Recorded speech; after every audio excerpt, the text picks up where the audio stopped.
So if you're a middle-aged male and you're trying to figure out what are the basics you need to do to reverse type 2 diabetes like I did, then I'm going to give you guys that here today. So I'm 49 years old. I reversed type 2 diabetes in, I'm going to say, late 2023. And there's some basics. I couldn't give you everything here in this short amount of time, but I can give you guys the basics of what I look at now, what I know now, and what I would offer to somebody else. Also, a lot of the things that I have done may not work for you because you may have different circumstances. I would need to know, your weight, your age, all those type of things. So this is just kind of like a rough basics to get you started. So, and this is not medical advice. This is just for pure entertainment purposes only. I'm not a doctor. I have to get that out of the way. But what I know now and what I look at the basics would be to share with you guys what I do. And basically, first thing I do when I wake up in the morning is I do some breath work.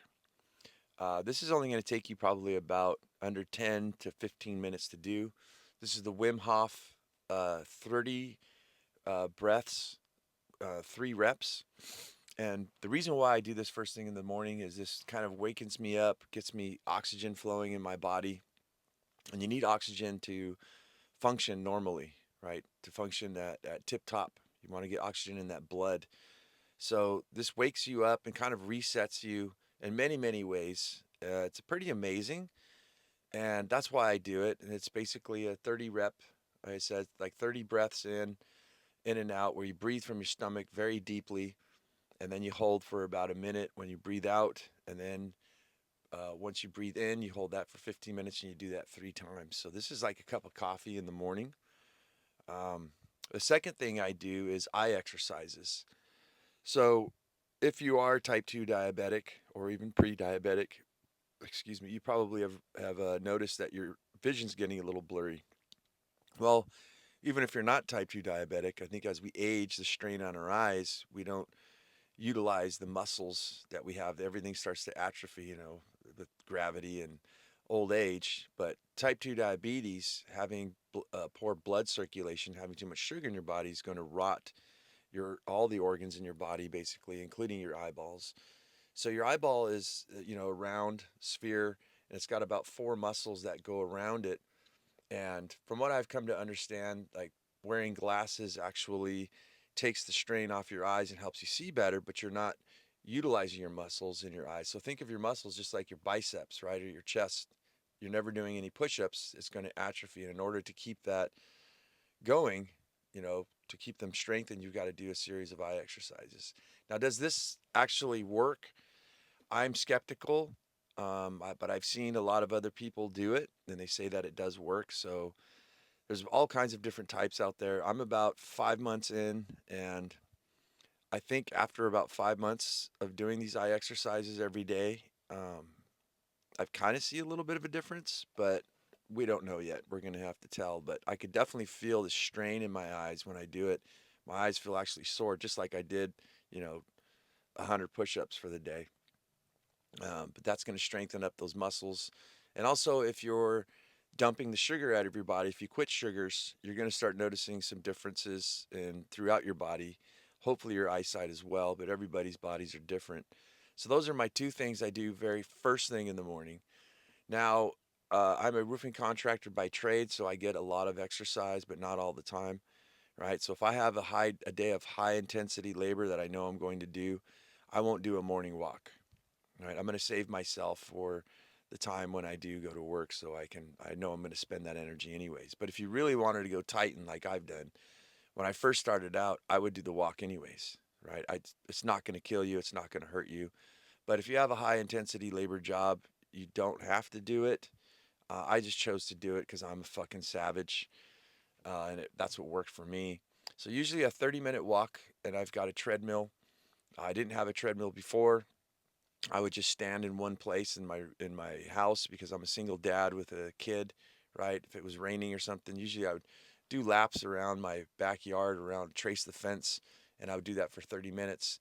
And that's just a high, um, like a fast-paced walk where you get your blood pressure up to your beats per minute up to about 120 or so, but where you can still have a conversation, right? So you're just like walking like very briskly for 30 minutes. Um, the next thing that I do is I usually cook my breakfast after that, and I'll do a again, I don't know what your weight and what your your height and all that. A lot of things could change. I would need to know that information to help you. But what works for me is about a half a pound of beef. Usually that's shredded beef or burger is my go-to. I'll saute that into my skillet. I'll add 4 whipped eggs into it. I'll usually add some sort of salsa like hatch chili salsa or some homemade salsa. And if I don't have that, that's fine. I'll just eat the eggs and the ground beef. I'll use salt and pepper and sometimes some garlic just to get some more flavor in there. And then one of my go-tos is an entire avocado as well if I have that. If not, it's just the without the avocado, the hatch, it's just the burger and the eggs. I put that into a bowl and I've got a spoon. I put it on my dash and I usually eat. I'm out the door most of the time around 7 to 8 a.m. and I eat my breakfast at around 10, depending on what fasting method I'm doing. Um, but that's my breakfast there. And I usually take also a protein smoothie for lunch, about a 50-gram protein smoothie. I don't have one that I could recommend for you guys. A lot of them just have unclean ingredients, so I kind of make my own. And it consists of a few pre-made collagen protein smoothies, but I also add about a half. I'm going to say about 2 tablespoons, sometimes 1 tablespoon of egg protein powder. And this is solid egg. This is egg with egg whites and the yolks, and this gives me the high protein that the collagen peptides don't have. Right, that's for muscle building. So I'll take that and I'll mix that into a mason jar with some full fat coconut milk. And the difference between me and a lot of people too is I have actually a solar panel on my vehicle here, and I have a fridge inside of my van here, in my Sprinter van, and I can stick my smoothie in there. But most of the time, it's coconut milk. It's canned coconut milk, so it's not going to rot. Right? It's not going to go bad. I've been doing this for about a year. Again, this is not something I can recommend. It's for entertainment purposes only, but it tastes better when the smoothie's cold, so I'll usually put it in my fridge. But most of the time, I'll just set it off to the side, and I'll have that around 12, 1 o'clock if I feel hungry. So it's kind of like a backup. And that's pretty much my lunch, even in high intensity days. So I have those in the morning, and that's pretty much my morning routine. I brush my teeth and all that kind of stuff. I think that's pretty much safe to say. We don't need to go into details with that. But those are my big ones. Um, Now, what I will also do, what I know now, is I'm switching around intermittent fasting. So, one of the things I found for myself is working a lot better is having a large breakfast in the morning. I've only tried this once, actually, this last week, having a large breakfast and then skipping out dinner. And what's happening is I'm giving myself the calories and everything, the carbohydrates, they're getting burned off during the day, in contrast to fasting all day, not having breakfast, and just waiting till dinner and eating a big dinner and then going to bed. And I notice my blood sugars are a lot less stable when I do it that way. So I'm switching everything over this week to where I'm going to eat at possibly around uh, when I get hungry. I'm going to try that for the first day. Tomorrow is going to be Monday, and I'm going to just eat when I finally get hungry in the morning. And I guarantee you, if I go all day without lunch or dinner, I'm probably going to be pretty hungry first thing in the morning because it is kind of nice to have a hot breakfast. I mentioned I just stick my breakfast on my dash. It's kind of lukewarm, and you know, it's kind of better fresh off the skillet. So I'm guaranteeing by Tuesday, I'm going to wake up in the morning. I'm going to be starving, so I'll probably have my breakfast first thing in the morning after I do my eye exercises, after I do my breath exercises, after I do my 30-minute walk. If I do a 30-minute walk, and that should help me out a lot there. So yeah, intermittent fasting, I think, guys, is a huge part if you can do it. But if you are on medications, you'll need to get some form of fasting, like a continuous glucose monitor, like I wear, so that you know where your levels are. That's pretty dangerous. You'll have to consult your doctor, because if your blood sugars fall too far down, especially if you're doing any kind of extra output like construction, your job's very physical. You'll need to know those. Um, if you're, I would think that this morning routine as well. A lot of people don't know that when you use your brain, you're thinking a lot and all day, you're actually burning some calories as well. So even if you don't have a high intensity physical job, I think doing fasting in the morning, eating in the morning and then just not skipping out on dinner is probably going to help around a good roundabout, I think, for everybody. I'll know more on how I feel about this after this week. I've never done this way of fasting before. Usually it was just dinner. And that one gets me through. I'm usually fine. I'm not really that hungry until around midday, around 1, 2 o'clock. Of course, by the time I get home at 5, I'm ready to eat. So yeah, I'm gonna switch this over and see how well I adapt to it. And again, some of you guys, your metabolism's a lot different. Maybe eating dinner at nighttime will be better for you. But what's going to tell you that is your continuous glucose monitor. And there's a lot more to it. As I said, I can't cram it all in here in an hour. But stay tuned and I'm going to bring you more. But for now, let's take a look at my blood sugars for today, for the entire day. Guys, I've been monitoring my everything that I eat with my blood sugars for over a year and a half now. And in order to gain your trust and show you guys, instead of telling you guys how all this works and what it looks like and proof of concept, I'm showing you guys with my continuous glucose monitor. This is the interface, and here's what it looks like. All right, so my friends, today is May 18th, and this is my blood sugars for the day. I want to actually rewind and take you guys into yesterday, which was Saturday, and I had a full day of just wonderful eating to my heart's content. I did wake up in the morning around 6 a.m. and I was at 96 to 99 milligrams per deciliter. That's not bad. You want to be below 99 for healthy blood sugar levels. But I'm going to show you what happened from all this eating from yesterday, Saturday, which would be May 17th. I woke up in the morning and I actually had myself a burger, egg, avocado, and half a pound of burger, 4 eggs, and a whole avocado, and some salsa, and also a protein donut. And you guys can see my blood sugar's relatively stable, not such a big deal here. It did come down after a little while, but not too much of a huge spike. Now right here, I did go for a run yesterday, and that took my blood sugars down. And I showed you guys this the other day, but I just want to zip through here. I ate a whole bunch of food, right? I had myself a 40-gram protein shake here. I also had some of the garlic bread that I've been working on a recipe that's keto-friendly, low carb. I had about maybe 100 grams of protein and smoked tri-tip here. Also with some more of that egg bread, garlic bread, and another protein smoothie for dessert. And that got my blood sugars elevated almost, the entire night. Well, pretty much the whole entire night. If you guys go through here, this is about 8 o'clock at night, 9 o'clock, moving on to 10 o'clock. And if you guys can see up here, 104 milligrams per deciliter. This is just a little compression spike here. If you're wondering what that is, that just means like I'm leaning on the sensor, and when I'm sleeping, it'll pop down, it'll give it a false low, and then it pops right back to where it needs to be. But as the morning's gone on, guys, 11 o'clock p.m. to midnight, I'm in the high, just above 100. And 1 o'clock in the morning, 2 o'clock, 3 o'clock, I'm still in the hundreds, the low 100s here. And that's not a good sign. That's what happens when you overeat. But I will show you guys what I'm going to do this week to correct that. Now, it is the weekend. I think I got up at about 6, but I laid in bed till about 7.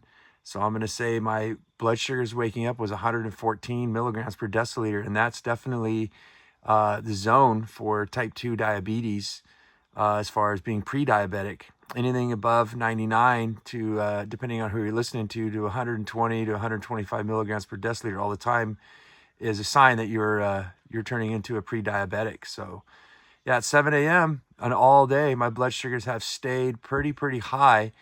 If you guys notice too, right here, this is the time in range, the TIR, it's 86%. So it's not the best that I've been for a while here. That's probably the lowest number I've been in a long time. So you can see blood sugars just stayed relatively high. For breakfast this morning here, though, I did have me a sparkling lemon water, which didn't do much, didn't elevate me a lot, if anything at all. But I did have breakfast here, which was a breakfast quiche, which consisted of avocado, eggs, shredded beef, bacon, bell pepper, tomatoes, onions, and cheese. And it gave me a little bit of a height, but nothing too much to write home about because I was already pretty high at about 118. So to go from 118 to 129 is not a huge difference, but it is putting me in the red, which is getting me out of the optimal glucose range. So yeah, I fed a lot today as well. Another smoothie. Today was, I felt really shitty too with my blood sugars being this high. I had a headache. I didn't have much energy, but I think I didn't have enough sleep from the night before. I've been working late, so that had something to do with it. So something to take note too, guys. If you don't getting great sleep, you're going to have elevated blood sugars as well. So I had myself some more tri-tip, but I had a cucumber drink before that, which I want to talk about here. It's a cucumber lime mint drink, and I'm editing a short on the recipe for that for you guys.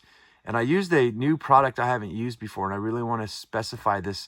You can't just listen to anybody off the internet, right?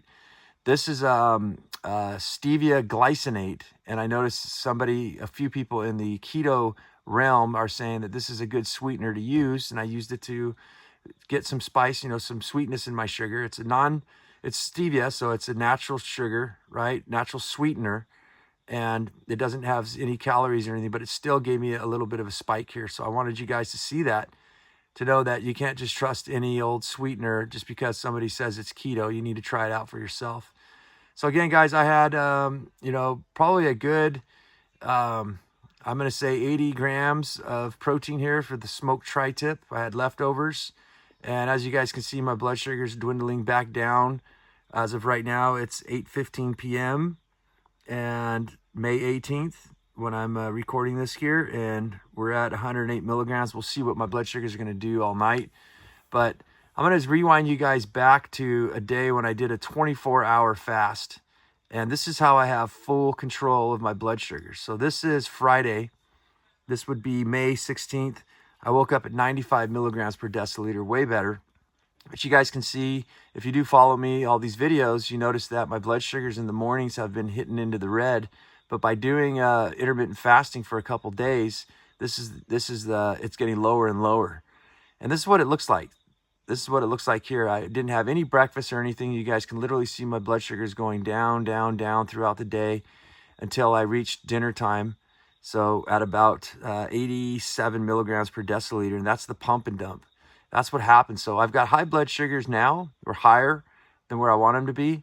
Tomorrow, if I do a fast, and for this whole next week, you might want to follow along to see what the results are.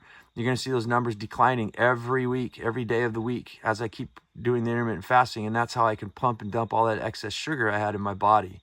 So that's the thing there, my friends. Hope you guys like these videos, and I hope they're informative to show you guys what's possible. This is how, with this continuous glucose monitor, is how I'm able to be the Bruce Lee of my blood sugars and handle my situation no matter what happens, because I have a clear window and a clear insight with this interface and the CGM to know what's going on with my body at all times, if I make any adjustments and playing around. This is only for entertainment purposes only. I don't recommend anybody eat as much food as I do sometimes. And the foods I eat when I'm doing my experiments, I try to get my blood sugar to spike on purpose so that for demonstration purposes only, I can show you guys what I can do to get them back down, so you guys can know how to leverage your blood sugars for yourself as well. And mainly just to know that it's even possible. So that's why I do what I do. I'm a show pony, my brothers. But thanks for watching. Subscribe, follow, like, comment, do all those things. Stay with me, and let's see what my blood sugars are going to do with this new fasting week, which is actually going to switch up. Before I go, I've been eating dinner. So I'll fast 24 hours. I'll eat dinner at 5 p.m. the night before. I'll stop. I won't eat dinner till around 5 o'clock the next day. So that's a 24-hour fast. What I'm doing is switching up, is going to do eating a breakfast in the morning and skipping out on dinner. That's going to help me to spend some of those blood sugars during the morning and all day when I'm awake and working, and not have such a huge dinner in the evening right before I go to bed. That's actually going to cause more food for my body to digest. I'm going to go to bed on an empty stomach, and we're going to see where that takes me and how that works and how I feel energy wise throughout the day. Because I do have to admit, not eating during the day, I feel sometimes a little bit low energy, and I don't think it works for me. So I'm switching things around. Let's eat in the morning. That way it fuels my body up. Let's spend all the fuel, go to bed, empty tank, and see how well that does for all this next week. All right, guys, thanks so much. I'll see you guys on the next video.